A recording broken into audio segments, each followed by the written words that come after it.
Hello and welcome to Hello Governor, the podcast. As always, I am Abdullah, and today we're asking the question is how low can we go with Matt Lowe?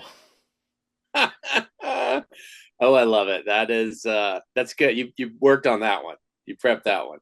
That is the only reason I wanted you on the podcast because it's like, look, man, I love puns. Let's just get Yeah, this out the way. I love puns, and whenever I see it's an the best. opportunity, I'm like, I gotta do it. I gotta do it. I love it. I early in my career I did and still do a lot of commercials. And for every opportunity for Lowe's, which is the hardware store, I'd be like Matt Lowe and like a little nod to a little too much of a nod probably because I've never really worked for them.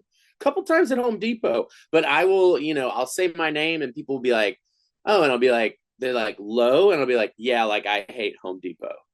But like when I was a kid, they would be like, "Oh, like Rob Lowe, the actor," and I would be like, "Yeah, like Rob Lowe. Oh my gosh, this is ridiculous. It's just so much." And then I actually booked a job with Rob Lowe.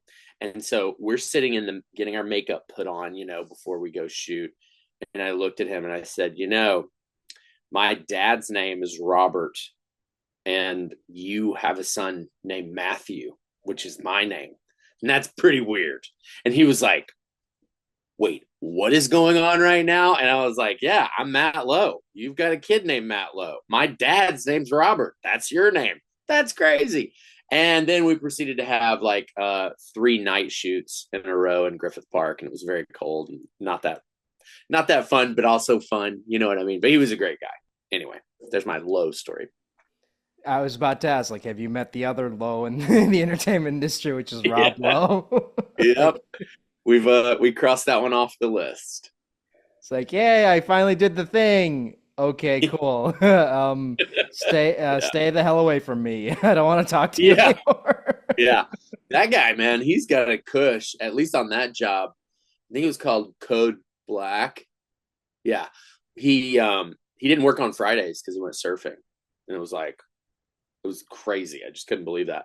Like he just never worked on Fridays. And then while I was there shooting, Marcia Gay Harden was on that show and she fell down and like twisted her ankle like really bad. And everybody was just like, "Oh no."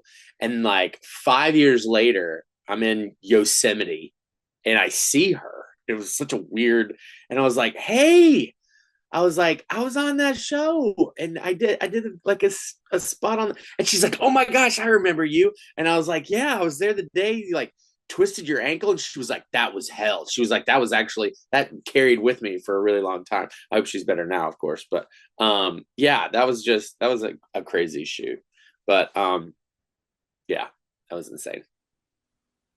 Weirdly enough, you're not the first guest I've had on here who had a Marcia Gay Harden story. Because I remember talking to someone else, and he's like, "Oh yeah, I went to school with Marcia Gay Harden." Yeah, you know. Oh my gosh. She's becoming the new Kevin Bacon. Yeah, slowly but surely. Yeah, because I'm like, yeah, I know, I remember Marcia Gay Harden from like back in the day, and it's like, oh yeah, she won an Oscar, and she's like this really serious actress, and it's like, but I remember you from like, what was it, like this Leslie Nielsen movie from like back in the '90s, Spy Hard, I The think it was called. Naked Gun? Oh, Spy Hard? Oh Yeah, yeah, yeah, yeah. she was like the secretary who was like wanted to like who was madly in love with the main character, but he didn't notice, Yeah. and that was the joke. It's like, ah, look how she Yeah. wants to sleep with him, but he's too dumb to notice. Ha Yeah. ha ha. It's like, That kind of got us through the 90s, that kind of comedy. So yeah. So, but anyway, speaking of your career, like, how did this whole thing start? Like, what made you want to get into acting? thanks. When I was a kid, I remember that thought when cartoons when I realized I thought they came in from like a planet. I thought there was like a satellite dish on another planet and they were like kind of beamed in. I remember legit thinking that. And my mom saying, "No, that's people draw it 24 frames a second and then people do the voices for them." And I'm like, "Those are people?" And she was like, "Yeah." And so I started trying to do impressions and things like that. And I was always kind of the class clown. And I went to, and then in high school, just did the plays. I remember being a freshman and running out to my mom, who's in the car pickup line, and be like, I have to stay after school. There's this play and I want to audition for it. And she was like, okay, sounds good. My parents were always really supportive, my entire family. And then what happened? Well, they thought I was smart when I was a kid, so they skipped me up a grade. So I graduated high school when I was 16. I went to school in Appalachia, so it's not that. Just kidding. So anyway, I had a year to kind of play around, and I did that in East Tennessee. And then I remember I was just kind of listless. And so I auditioned for this school in Chicago, this theater school, DePaul, and ended up getting in. And it was really kind of hard to get in. I remember my dad was like, oh my gosh, I can't believe like there are all these like really extremely talented people there. And I was just kind of this podunk hillbilly. But anyway, found my way there. Ended up going to school there, graduated. And then they did like a showcase in New York and in Chicago and in Los Angeles. And when I did it here, there was just some, and you showcase for like agents and producers and people like that. And just met with some fun people, and seemed like there was some buzz, like people really enjoyed what I had to do. But then there was a girl, and so I ended up going back to Chicago for a few months. That relationship ended. I came back to LA and knocked on all those doors, and everybody's like, what? Huh? Who? Like, nobody remembered. And so that led to me, but I sent out all these letters and everything. And it's like one manager was like, yeah, I think I remember you. And then I signed with him. And then what else did I do? Oh, I sold, at the time I was sleeping on a buddy's couch, and I worked at a factory in Chino making little caps that go on the milk cartons on Friday, Saturday, and Sunday, starting at and I'd have to wake up really early to get there because I was living in North Hollywood. And so I would wake up really early to I didn't see the sun. I remember that. It was very depressing. So I would wake up before the sun was up. I was in the factory all day, and then I would leave and come back. And then during the week on Monday through Thursday to get more money, I was like at one of those office stores. It was called Office Max. I don't even know if it's still around, but like selling printers and stuff like that. Also that I would have like 9 to 5 available Monday through Thursday to like audition and try and get jobs and try and make a go of it out here, which is hilarious. Like, yeah, I got this client. He just can't audition or work on Fridays. But like I did that for a solid like 8 months, and it was hell. It was pretty rough. I'm noticing a theme here where it's like Friday is like kind of like cursed for some reason. I don't. Maybe those Friday the 13th movies, like they scared everybody straight, and then they're like, man, we can't do Fridays. Jason's gonna come kill us. Can't do Fridays. That's so funny. I think I can talk about this one, but I did a little bit on Friday the 13th, the game. But then I did we just not just it's been out for a while. We just did DLC for Texas Chainsaw Massacre, which is like a really fun game, and it's got some fun people online. But I play like one of again, a Texan, but I'm a Tennessean for the record. Who like you got to like try and escape the I almost call them the Voorheeses. I know they're not that. What's the Texas Chainsaw family? What's their name? I Um, I it just doesn't wanna. All I remember from Leatherface and yeah, the characters yeah, he hangs out with. Yeah. yeah. I all I remember from Texas Chainsaw Massacre is the sequel with Dennis Hopper, which if you have not seen it, go see it. It's Oh, amazing. I've It seen it. is it is Yep. Yep. amazing. Yep. Like It's amazing. It's phenomenal. Um, my favorite Dennis Hopper is like in Blue Velvet when he has that. Like, what is he huffing? He's like, there's this movie Blue Velvet. If you haven't seen it, Dennis Hopper's like huffing some drug. Who knows what it is? And he's just like, and that's where we get the famous line, Rolling Rock, fuck that shit. Pabst Blue Ribbon. So yeah, there you go. I haven't seen a Rolling Rock in years too. I don't know if they make it anymore, but and this is like Okay, this podcast is going to be the podcast where we go where we talk about obscure references only I get because I'm a freaking dinosaur at this point. But like You and me both. my only introduction to Roland Rock wasn't even that movie. It was like the Angry Video Game Nerd because I remember like he would when that series was still going when I would watch that series as a teenager, his character would drink Roland Rock. Yeah, yeah. And that was like the main bit where it's like, look at me, I'm where he's like, I'm drinking Rollin' Rock on the Rollin' Rocker. And it's great. Yeah. It's great stuff. Yeah, that's so good. Um, yeah, yeah, that was good. So, out of all the characters you voiced, which one would you say was the toughest? The toughest, you, okay, this is gonna be funny. I, uh, I have children, and the toughest voice I've ever done was my commitment to Gollum when I was reading The Hobbit out loud to them. That was definitely the toughest voice I've ever done. I don't know how Andy Serkis does it. I don't know. I mean, I don't know. They teach you how to take care of your voice. And I was so committed. And these three children were staring at me just like so enraptured that I was just going for it. And I'd like be like, oh, and I get done and be like to my wife, I'd be like, honey, I don't think, oh man, I think this is gonna kill me. And then I'd like have to go in for like Call of Duty the next day or something like that and just scream again.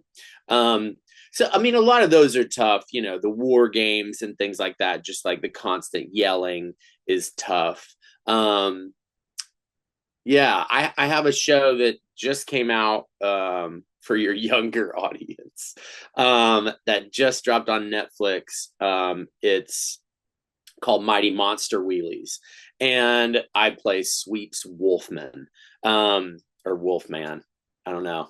I'm sure Wolfman sounds like he would be Jewish, but he, yeah, that is like doing kid shows is so fun. It's great, but there does come a point if you go so long where keeping that enthusiasm up in your performance gets a little tiring. You're just like, or you have a bad day and you go in the booth, you got to shake it off and be like, what's going to happen today, kids? You know what I mean? It's like, but that's the job, really. It's like, you know, being able to put your stuff to the side and come to the character with fresh stuff, but also bringing yourself to the character too. But you kind of gotta, you can't like come to that all droopy and down. But that one was definitely, that one has been so much fun. And that's like a regular gig, which I don't always get. I'm kind of a utility guy. I still have a dream. I had two bucket list items in terms of voiceover. One was that I would be invited to Comic-Con to panel, which happened last year. This last Comic-Con, I got invited in for Blood of Zeus, which is a show on Netflix by the Paradopoulos brothers. They also did Castlevania. And so that was awesome doing that, being at Comic-Con, being invited to Comic-Con was like, oh, it just felt so good for my little ego. And we took the train down and like we stayed in Oceanside and it was so fun. But then my other one is to have a character that is in pop culture enough so that a Funko Pop would be made of it. But I am very often like the additional roles kind of guy, because it's a blessing, to have versatility. But it's also like, oh, he can do a bunch of different stuff. Let's get him to do that. And I don't always get a main role, and that's fine. But I am a theatrically trained actor. I could carry a main role, Abdullah. No, but, it's funny you mentioned Blood of Zeus because that was another show that kind of sat on my like to watch list for a while because I remember watching like the first season when the pandemic came out and I was like, Mm-hmm. this is okay. But then, season two came out and I think season two was a lot better in terms of like, story and look, man, I'll say it right now, Fred Tatasciore, he carried that show. Like Dude, oh my goodness, his so Hades. much. Oh God, Fred, I Oh He man. is like the most professional, amazing person. Like I looped with him and we looped on Guardians 3, and there was like a character. There was this weird, like hippo, mean looking dude. He's like fighting, and Fred just and they're like, Fred, you want to take this guy? And he's like, okay, and he like gets up, and he just every single nuance of everything. He's like tracking this fight scene. He's just like nailing every moment. Um, and he gets done and he's like it's like an offering. Do you know what I mean? He's not like there's not a lot of ego there. Fred is just like a servant to the character and a servant to the story. And I actually got to sit beside him on the panel. I love him so much. He just has this warmth to him, and he's also so talented but so humble. And even when we're in the thing doing it, everything is kind of offered as this gift, and he's so like, thank you so much, and like every compliment he get, like he's amazing. A lot of the people who work consistently in this industry, um I find to be very kind, and I find to be very grateful to uh be able to be paid to be creative. um and then they're also super talented.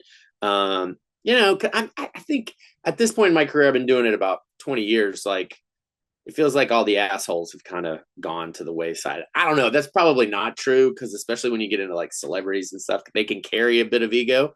Um, but at least, the kind of working class voiceover actor or on camera actor, it feels like everybody's like really thankful to be cobbling together a career at this point. Yeah, I mean, Fred is like I've had the opportunity to meet him like at a Comic-Con, and he's like one of the sweetest human beings you will ever talk to. I don't care what you say. He's like just the real deal. He is genuine and just so humble. Like, Yeah. like just so humble, so nice. Like he never got the I never got the impression from him that he ever like half-assed anything. I don't, I'm Right. struggling to think of any role he's done where he half-assed it. And I'll be honest, like one of the reasons I even like watched Blood of Zeus was because like listening to him talk about Hades in interviews where he's like, no, he's not a villain. He's a very complex character, and this is like one of my favorite characters I've ever played. And I'm like, okay, I'll watch it.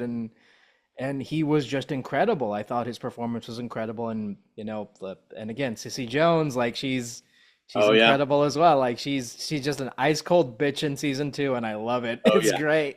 Oh yeah. There's even more fun and games in season 3. It's going to be absolutely incredible, and yeah, I'll just say that. So, how did you get involved in that? Like, was that a general audition or was that a call in? I had done Castlevania with them, and the casting director Meredith Lane is amazing, and the brothers are amazing. Who the showrunners, um, and they kind of keep it's kind of like a family thing. If there's certain casting directors who have certain people they know are good at this, and they've got two or three actors that they think of consistently for this or that. If you get it, it's like Tim Burton and Johnny Depp and Helena Bonham Carter. Like one, I mean, or I don't know why I use that. I use that one. But yeah. It's kind of like that. Like people are good and you can trust them, and so you tend to lean toward that, and yeah, and you tend to choose those people again because they're fun to work with, and they can do the job. And so yeah, they I had an audition for Aries, um and sent it in, and they were like, yeah, we love it. And then that first season I showed up, and it was like me and Matt Mercer and Well, no, the first time was like me and Fred. Fred was in there for something else. I think I was alone because it was, yeah, I can't remember.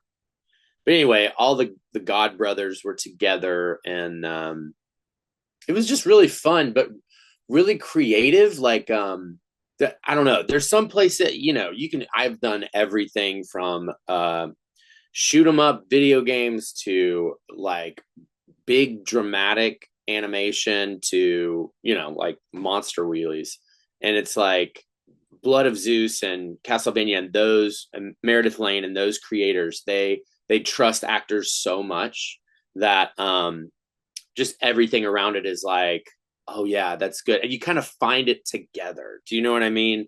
Especially in the early stages when you're just kind of like, well, this would be my, every audition is kind of like, well, I kind of think it would be like this. Even on camera, they still want you to hold the sides in your hand because that's just a subtle reminder to everyone that this is not a finished product. This is not. This is like it kind of would be like this, but open to a director putting something. You know what I mean? So when you're first finding a character who's at least going to recur or is important to a storyline or a series regular, then those first days are really interesting and fun to kind of like flesh things out to where you kind of have a skeleton, but then you put the muscle and the flesh and flesh it out. And that's always like really fulfilling, to work with someone else and to call on my own. I definitely feel like I'm such a collaborator. Like it's really hard for me to just sit and look at a blinking cursor or a blank canvas and just go, that's what I got. But if I can take a little bit here and a little bit there, a script or something like that, and create story, like, oh, I'm in the best sandbox ever. And how was it like? Because it's an adult show, and your character is let's not mince words here. He's a fucking scumbag. Like, how do you find the humanity in that? Well, that's so funny because it's because of us talking about Fred. He actually said something to that effect on the panel. Um, and I was like, I think I want to push back a little, Fred. And I actually said what you had mentioned Fred had said is that I don't see Ares as a villain. I mean, he is stuck between wanting to please his father and also feeling like, hey, that's not right. You've been cheating on my mom for like years with multiple partners. Ares, I think, would be lawful good. And the fact that Zeus has kind of stepped on that law, I think that pisses Ares off. And I think he's loyal to his mother. And I think that's an honorable thing. Um, I enjoyed playing him. I definitely did like way too deep of a dive on the mythology of Ares, and it kind of a lot of, and he and his sister Athena, and just a lot of the lore and things like that. And but in doing that research, I was able to see like his struggle and his humanity, and that his intentions were good. I mean, it's classic, it's cliche. No villain thinks that they're a villain. They're trying to do the best that they possibly can with what they've got, and other people judge that good or bad. So I think that I would say that Ares is definitely flawed, and he's definitely like a good antagonist for the story, but for his own pursuits and intentions, I think that they're pure, and to him they're noble. Yeah, especially when everyone's fighting for the MacGuffin, you kind of understand why they're doing it, you know? Yeah. Yeah, totally. Also, like, what was his accent based on? Like, where was he from? Because everyone speaks in like a mid-Atlantic accent, but did they specify where they wanted them to be from? Yeah, they did not. So it definitely had this like I'd played a couple of things on Warcraft and just kind of went from that because we didn't want to be like super posh Brits, or we didn't want to have, we didn't want to be RP or like, you know, West End or whatever. So, we just kind of found that, and it kind of sits in, I don't know, I've always been able to do things like that. I took a lot of voice classes in college because I definitely grew up talking like a hick. Um, and and yeah, I've always had kind of an ear for it. I love, I was in a video game years ago, Mafia 3, and it was all like Cajun and Creole, and that was really fun. Accents are really great. I've got a buddy of mine. Well, he was actually a professor of mine. He's now retiring, but his like side hustle is, for $30, if you've got like a intense script with an accent, you can send it to him and he'll give you his take on it. And he is just like, I don't know, somebody who's like really good I mean, he's really good at accents, but he's also really good at like languages, and he travels the world actually interviewing people for certain dialects and idiolects and stuff. He's kind of like a resident nerd on all things accents, and he was a voice and speech teacher at DePaul, but now he's just like a coach. And so if it's something like that, I'll try and get his take on it, and see what he thinks. I don't think I did that for this one, but he's awesome. His name's Jim Johnson. Accent Help. There's a plug. Now I get my next one for free. Just kidding. Yeah, I think we just kind of played around with it and found it. I think we didn't want to go like, you know, there's a world where you could even cast, Fred or someone else as Ares to get that like a deep resonant kind of sound. But I think being a mid-register, mid to low guy, I mean, I can go higher too, but I think that was an interesting choice that we kind of found, and it even gave Aries a little bit of vulnerability as well. Because he reminded me a lot of Vinnie Jones, ironically enough, especially his design. He kind of looked like Okay, yeah, young yeah, Vinnie totally. Jones. Yeah, and again, like I love how in season two his favorite insult is like "you bastard." I hate you, you bastard. Yeah, I think that was found in the writing. That it suddenly became like that the bastards were the that was the only thing that Aries had to stand on. It's very classic. It's happening in this country a lot of the pure blood, or like I'm this and you're less than me because you're that. So I'm gonna like call you that and stand on your shoulders and try and subjugate you. So there you go. You know something? He did say bastard a lot. He did. He definitely did. I will give the writers credit for actually just sticking to insults that would fit the tone of the story instead of just having everyone say fuck and then having it Yeah. be, Oh, yeah. out of place. Yeah. That really gets to me. I was thinking about that I think about it a lot actually. It feels like right now everyone is saying 100%, 100%, 100%. And then there's another one like at the end of the day, da, da, da, da, da, da, da.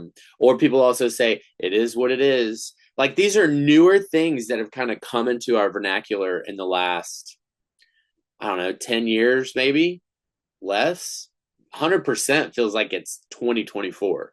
Um, but I find myself doing it. I hear other people doing it. I don't know why I have an ear for it, but as soon as it slips into something I see on TV, I'm just like, you've got to be kidding me. Like that is so lazy, and it really upsets me when it's like you hear a somewhat like at the end of the day, that's very recent, and I get it. It conveys a wonderful, it's a very concise, but that's the thing too. It's kind of lazy, but it conveys a very concise like idea, right? It's like there's a very popular direction that people will give actors. It says split the difference, and that is a it's very succinct, very I know exactly what it means. You know what I mean? It's like not as much as you just did, but a little less than that. Split the difference between the last two takes you just did. But as an actor, like you can't play split the difference. You know what I mean? They're not changing any, it's not a very you would get laughed out of a theater if you went and told someone on Broadway to split the difference in a performance that they were doing. You know what I mean? Yeah, but then again, like you have that thing where, and this does happen, but it doesn't happen a lot, where someone comes in with their own vision and they're like, I want this to be like how I wrote it or how I want to direct it, and if you go against the vision, I will remember that, you know? Oh So, yeah, totally. You definitely have some people like that, and you look at some of those and some of them are geniuses, right? And we herald them as like these incredible storytellers because who oh, I was watching something about the Big Lebowski, and it was like the Coens had every man, every everything in the script, or maybe not the script. You can get online now and read, but they had created it. It wasn't even like the dude as Jeff Bridges like can't like it was so scripted out, and you know I can respect that to an extent. I can be a part of helping someone's vision to come alive if I believe in the story. Like the story is the most important thing. And also I have a background as an improviser, and so I kind of lean push back into the idea of that because I feel like it is a collaboration, and there are things that if as I get into the character's skin, I'll have a conversation with the director and be like, I'm not sure he would say that. Can we just have a conversation about it? Because I feel like if what he really wants is to be vindicated for what happened with his father, then there's no way that he would say this because that's totally, you know what I mean? That's not even subtextual or whatever it would be. I just enjoy, having the freedom to collaborate and create. And yeah, that's kind of what I love to do. yeah, because Ares isn't like, I mean, yeah, he's the god of war, and you would automatically think, oh, god of war, angry all the time, whatever. But no, he's more frustrated than angry in this He incarnation, is. and that's what I love about it. What I love about every actor in this is like they bring their own level of humility and vulnerability to each performance, and like this show has like some of the best voice acting I've heard in like any show. Like Mm. truly, I'm struggling to think of like a bad performance because everybody came in and the writing is great and the acting is phenomenal, and I'm kind of sad it's only getting 3 seasons, but I'm kind of also glad that that Netflix was like, hey, we're gonna give you an opportunity to like wrap this up because we know that season 2 ends on a cliffhanger, and we kind of need to Yeah. to wrap it up. So, but Yeah. yeah, yeah. Go ahead. No, I'm just saying, like, I think that this is like, it makes me sad that the show is being slept on because I truly think it's one of the better shows that have come out in recent years. Especially like, and I've talked about this before. I am tired of adult animated shows only being comedies. I'm like, I want more serious stuff, and I'm kind of glad that we're getting a serious story. I love that this show, like, yeah, there's some humor here and there, but it's serious, like, all the way through. And I'm like, yes, give me more of this. Like, treat me as an adult. Like, give me these themes. Don't like skimp out on character growth and character development because you feel like, oh, you feel like you have to abide by certain rules. No, fuck that shit. Like, give me flawed characters. Give me characters I can hate, but I understand why they are the way they are. Yeah, I couldn't agree more. I've always loved animation, all kinds of it. I do love um yeah, Rick and Morty and Family Guy, all those like adult animations that are comedies. But I totally agree with you. I would love to see more storytelling in that space. You know, I mean, I like a lot of anime. Well, not a lot of anime, but like Ninja Scroll and like the classic like dramatic ones with yeah, they've got a little bit of comedy, but you're like invested in the characters and and then yeah, I thought so too. There's just so many ways it can go, and the fact that it's public domain, the IP, because it's like gods and goddesses. It's not like you're having to like fork out a lot for that. But I think it does. I was recently doing some research on like animation costs and things like that. And I'll just say like I understood very quickly why there's not really any independent um animation projects like a lot because it costs a lot of money. It was like I think the Wild Robot was like 175,000 a minute, something like that, crazy. And then shows can be more than that. So um yeah, it's just really interesting. But I feel similar. I mean, you've got this whole pantheon of literally of gods and goddesses that you can go down side quests and so many opportunities for B and C storylines and spinoffs if they would get behind it and commit. But the industry as a whole is so risk averse right now. It's just like, oh my gosh. Not that the gods and goddesses are new, but this take on them was really fresh. And they did take a chance. It's like, okay, let's keep pressing that. Let's see what's around that corner. Um, but it just gets hard. They'll do all this, you know, research on, how it's hitting Topeka, Kansas, and it's like, well, I don't know. And you're just like, oh man, like just keep it going. There's people out there who love it, and there's a committed audience, and they just want to hit as many people as possible. I mean, it's the fault in the system, and it's gotta stop. I mean, you've got these corporations who are beholden to Wall Street. It's capitalism, so it's gotta keep making money. It's gotta have growth. And like, how do you continue to do that with the subscription model? I don't know.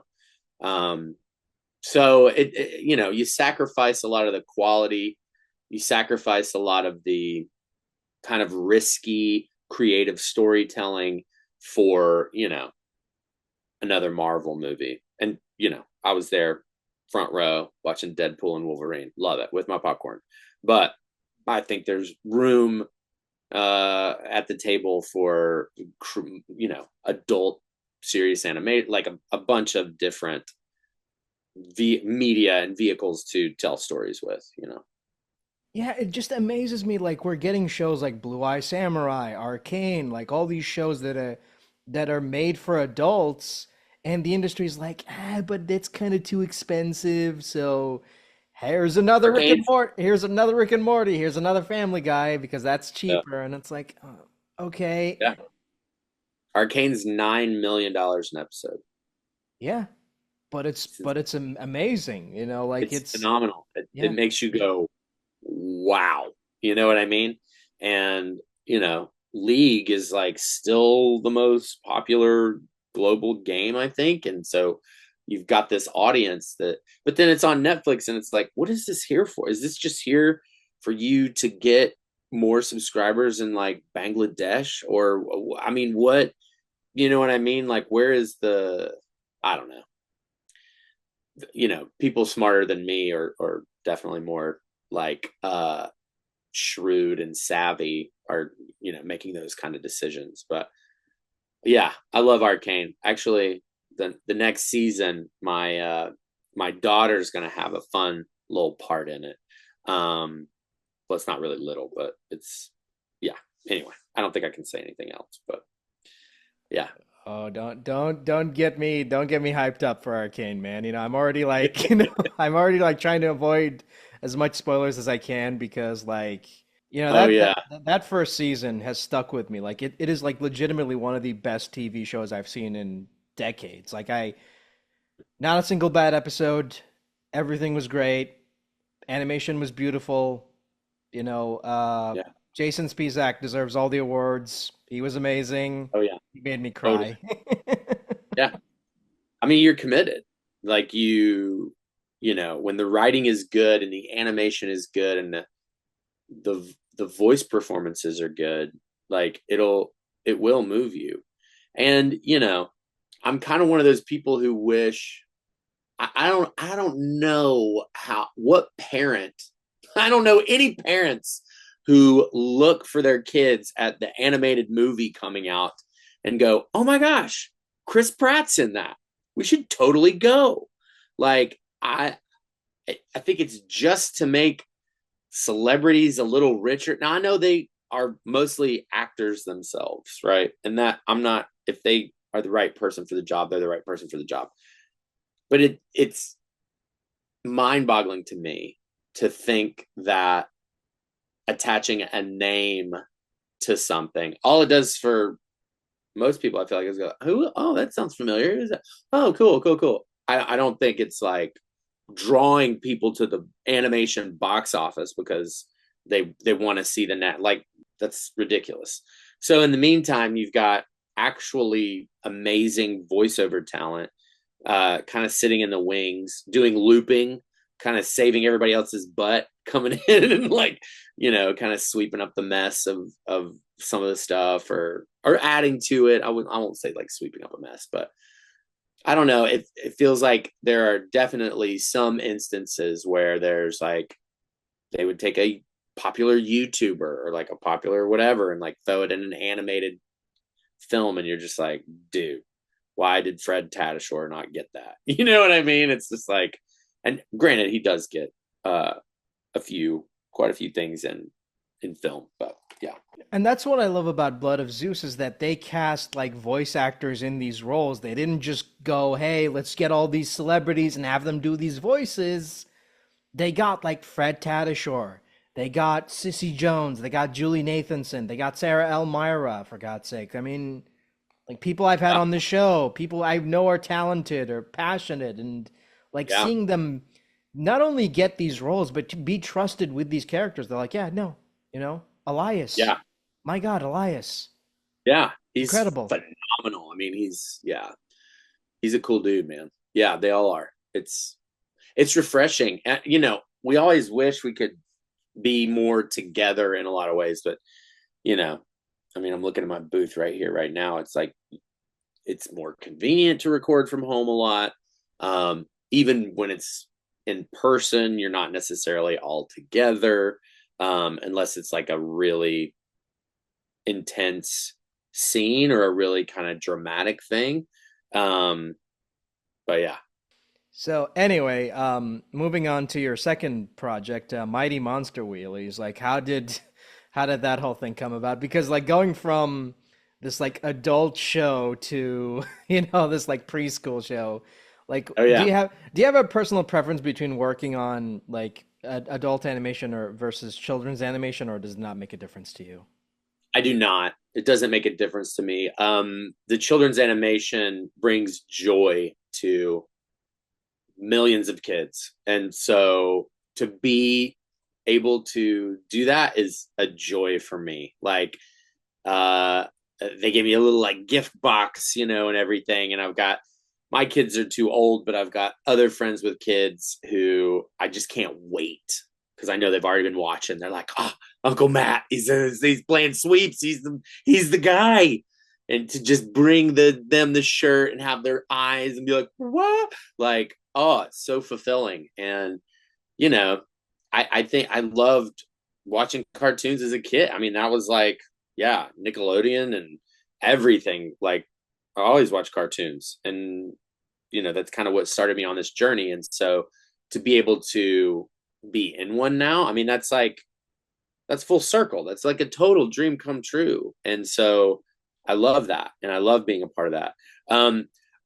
But you know, you take my acting training and being theatrically trained and really getting into the nuances of story and character and really caring about that aspect of things. Oh gosh, I love Blood of Zeus, love Castlevania, love the stories that I've been able to be a part of and tell with like character arcs and compelling things like that. So no, I don't. I see the beauty and the challenge and the fun in all of it. Like, because we're all just playing pretend, you know. We're all the kids who like didn't want to get off the playground, you know, and so to be able to still do that and make a living and provide for my kids, that's incredible. Um, I do have to shout out to DreamWorks because they have been incredible to me and my family. My daughter's on a show, Gabby's Dollhouse, which is like a juggernaut in the world of, you know, not necessarily preschool, but like, you know, children's animation. And then Lucy, you know, she was doing Not Quite Narwhal, which is another property that they had, and she's the one who's going to have the role in Arcane. And then Luke is, you know, he was on Big City Greens and he's on Madagascar.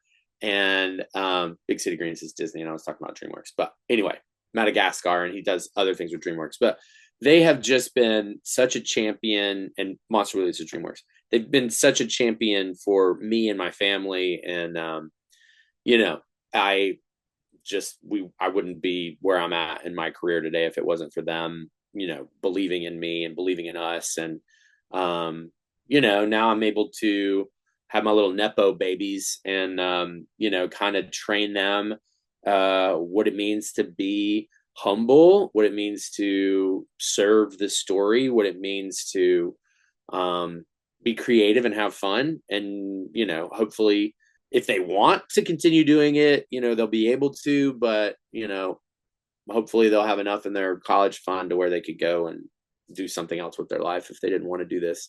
um but yeah. And was Sweeps like the only character you auditioned for, or did you audition for other characters? Good question. I did audition for another character. Who did I audition for? Oh, I think I auditioned for the Invisible Van. Is the character Sean Astin actually plays the Invisible Van. I auditioned for that first actually because they went like, I don't know, but then they were like Sweeps, and I did it, and I just remember the VO director had COVID like when we were doing the callbacks and stuff with the, oh my gosh, and the team was so cool. Stephanie Simpson and Brooke Halpern was the voice director, and it was like we would just laugh, and Brooke would always have like a pun. You would love it. He had a pun every day that we wouldn't get started unless he told his pun. And we just crack each other. Like, it's just so fun, man. It's just so fun. That's why you just want to do it all the time. Like, that's what keeps you after it, is because I don't know. It's just really, really fun to be creative in that way. Games are fun too. I have really enjoyed those games where, like for Spider-Man, we had to put like a cap on with like the two little mics right here, so you could be like active while you did it. That was awesome. I don't do a ton of mocap. Uh, you know, it feels like sometimes it's weird. It gets outsourced to other countries, which is fine, but I don't know. I did get to do that on Mafia 3 back in the day, and that was really fun. Um, yeah, I just like having fun and figuring out what new kind of adventures are going to come my way. You know what I mean? I think that was very tangential. I can't even remember your original question. I'm sorry. Now it's funny you mentioned you auditioned for the Invisible Van, because like when I would listen to Sean Astin's performance in that episode, I'm like, yeah, I can see why you would want to audition for that character, because he's the best character because he gets to be a jerk. And then with preschool shows, not a lot of characters are allowed to be jerks. So No, they're not. No, they're not. Yeah, I think it's probably creatively fulfilling for Sean. Um, yeah, that's the only thing. That's the only drawback to like COVID and, you know, kind of being alone, is like, oh my gosh, I've never even met Weird Al, but he plays the mayor. And I was actually trying to meet Sean at Comic-Con. Never got a chance to because my panel was like when he was like out at his table and things like that. But um, yeah, that part of it, you know, hoping for like a rap party where everybody gets together and says yay. They'll do that for something like we did it for Kipo. Kipo in the Age of Wonder Beast was really fun. And you know, that was DreamWorks's first like original animation that they did. And it was like a really creative, nuanced, cool show. And so we had like a fun party, and it was, yeah, it was great. Everybody was there. You know, we had one for Trolls too.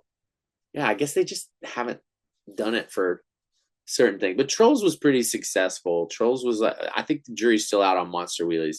Obviously it just came out, but Trolls, like, you know, that was a partnership with the film, and there was a whole like marketing idea between, okay, the feature will come out and then the TV show will kind of model the feature. And so, you know, we'd been doing Trolls for a while.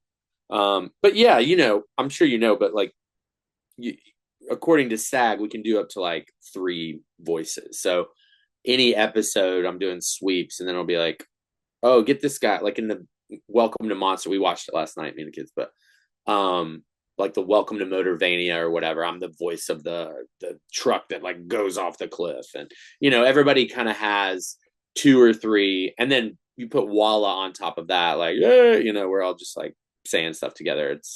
It's definitely, that makes it feel more like independent filmy, you know what I mean? Like everybody's kind of doing a little bit of everything.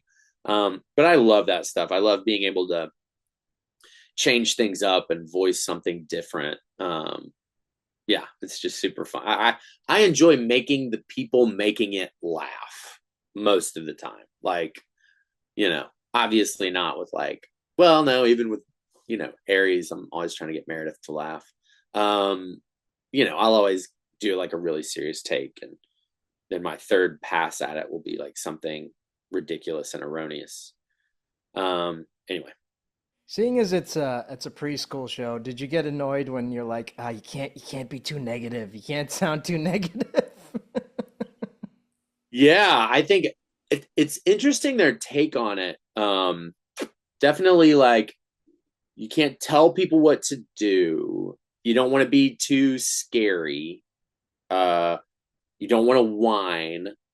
Um, yeah, it's definitely an interesting kind of world, you know, but like they're solving problems, you know, they're teaching kids how to like solve problems and work as a team and like all these things that like, yeah, we did learn that in kindergarten, and man, we forgot it. You know what I mean? Like just common decency to another person, like being helpful, um, you know, all these things that I wish adults still kind of emulated and embodied, you know. I mean, I know the world's not like that, but and you know, there's a lot of crazy stuff out there, but yeah, at the heart of being a human, I personally feel like kindness and empathy is gonna do more to helping us as a species and the planet out than like, you know, winner take all or whatever. Yeah, definitely. I feel like, I don't want to like get into too much into this because I try to keep it lighthearted, but with the way the Yeah, world is and all this other stuff, it's kind of hard not to feel drained out and yeah, frustrated with everything. But and I'll admit it, I watched Monster Wheelies. I watched the entire first season, and it's interesting. Like I obviously it's a preschool show, so I'm not gonna be like, well, this is terrible because it's it's a preschool show. Like I'm not expecting, I didn't expect much, but you know what? It's a cool concept, and I love the Universal monsters. I wish they did more with them, and this is yeah, like okay, fine, I yeah. mean, for God's sakes, the mummy is like all like I got you all wrapped up and what have you, and it's like yes, I love it. Yeah, he's the king of the puns. It's so fun. Yeah, that was super fun. yeah, I'm proud to be a part of it. But no buts. Yeah, I'm proud to be a part of it, and I all the things that I get to do. There's nothing in my career that I've done that I regret. Um, there's one thing I almost like. I'll leave you with this because I kind of need to head, but there was a project, and it was years. This is year like 15, 18 years ago, and it was like the guy. It was like gonna be like a mockumentary kind of thing where the guy had a small penis. And so he goes around the world to all these different cultures, kind of trying to figure out what they do to help get a bigger. Does size really matter? What kind of like herbal remedies do you take in, in Africa for like long or wherever? And it got between me and two other guys. I'll just put it that way. And the whole time, my girlfriend, now wife at the time, was like, I don't know if this is like a good look. I don't know. But they were like, they had a bunch of funding. They were gonna fly you to all these countries, and you were gonna experience all these different cultures and talk to people. The whole but they wanted improv actors because you just kind of had to take on this character who was you but not you, to say like my girlfriend dumped me because she said "Meh," and so now I'm on a quest to find out why and da da da da da. So anyway, I am really glad I didn't get that. And I think at the time I was just young and hungry, and I was like, oh my gosh, this would be great, and I get to travel the world. And then I was like, so glad that didn't happen, like in hindsight. But any of the things that like I've been able to do, there's nothing that I really. Okay, there's one. Okay, one more story, and then I'll let you go. I auditioned for The Walking Dead, and now I actually there's a game, The Walking Dead stories or whatever. It's like, and I do the voice of. I've always been able to voice match people, and I do John Bernthal's character Shane in the new Walking Dead game. But I was in the actual Walking Dead. I auditioned for a pretty big role. This is right before Negan comes in or whatever. So we're season 2 or 3. I don't know. No, it's later than that. I can't remember. Anyway, I audition. I get a call from my manager. He's like, Scott Gimple loves you. He loves you to death. He wants to give you a big meaty role. You didn't get the role you auditioned for. He's giving that to somebody else, but he wants to save you for this other great role. But he really needs you to come down. They're going to like blur your face, make it so they can't see you, but they need someone to transition. You're going to be like the first person who gets bit, and they find out they cut your arm off, and like that stops it from going. So, but they're still going to like blur your face and all. It was strange in hindsight. But again, young and hungry, no actor wants to say like no, because then you're like never, Anyway, they flew me to Atlanta, and we shot, and I actually got to work with a very good friend of mine, Darren Cooper. He was like kind of like I don't even know how we both booked it, but he's like one of my best friends. And we were like, this is so cool. So we were there, and Norman Reedus was there. We're shooting, and it actually was a very long day because thunderstorms came in and we had to hold. But anyway, blah blah blah blah. Cut to 3 months later or whatever. The episode airs, and the day it airs on the East Coast, my phone just immediately starts blowing up. And it's just like, oh, Matt, blah, blah, blah, Walking Dead, yeah. And I'm like, what? And like, sure enough, during the West Coast feed, I watch it, and my name is in the credits. You can barely see me, but it's there. The next morning, because they had said this was a favor, the next morning, casting called and like was like apologizing profusely that there were actually editors who thought that they were doing me a favor by adding my name to the show, and some other producers. And I was just like, but like now I can't do anything else in the show because there's so many fans and they're so ravenous and rabid for it that I've been established already, and that was my role, and it was like the dinkiest little thing, and so that was a regret saying like, yes, I'll do this like little bitty thing at that point in my career. Like I'll probably do it now, but at that point I was just like, yeah, let's do it. It's The Walking Dead. It's really popular. Like I wish I would have waited and seen if the other thing would have come true because there was like so many seasons after that. But anyway, Yeah, before I wrap this up, can you give us an update on what you're currently working on and where can people find you online? yeah, I am at Latmo, Lattmowe. So funny. My initial switched. I thought it was really a smart thing to do earlier on than now. Like everybody was like the real Matt Lowe or official Matt Lowe, and I was like, I'm not that. So now I am actually taking a producing class, and I'm kind of working on my own creations. Me and the kids have some stuff that we're working on together. That's super fun. I can't honestly really talk about any of the other stuff that I've been doing. There's NDAs and stuff, so I'm just not even going to touch it. But I'll say that I have been working with my kids, and that's really fun. And I've been working on some of my own stuff, and that's great. But yeah, you can check out Monster Wheelies is what's going now, and then yeah, I think it's okay to talk about there's a couple of video games, the Texas Chainsaw Massacre and the I don't know. You can check out my IMDb. You can Google me or whatever. God, that sounds arrogant, but you know what I mean. Like I'm out there, and you can find my work if you want to. Thank you so much for taking the time out to do this. I know you're a busy guy. Thank you so, so much. And if you ever want to come back, you know where to find me. All right, thanks, Abdullah. I appreciate it. All right, take care. Bye bye.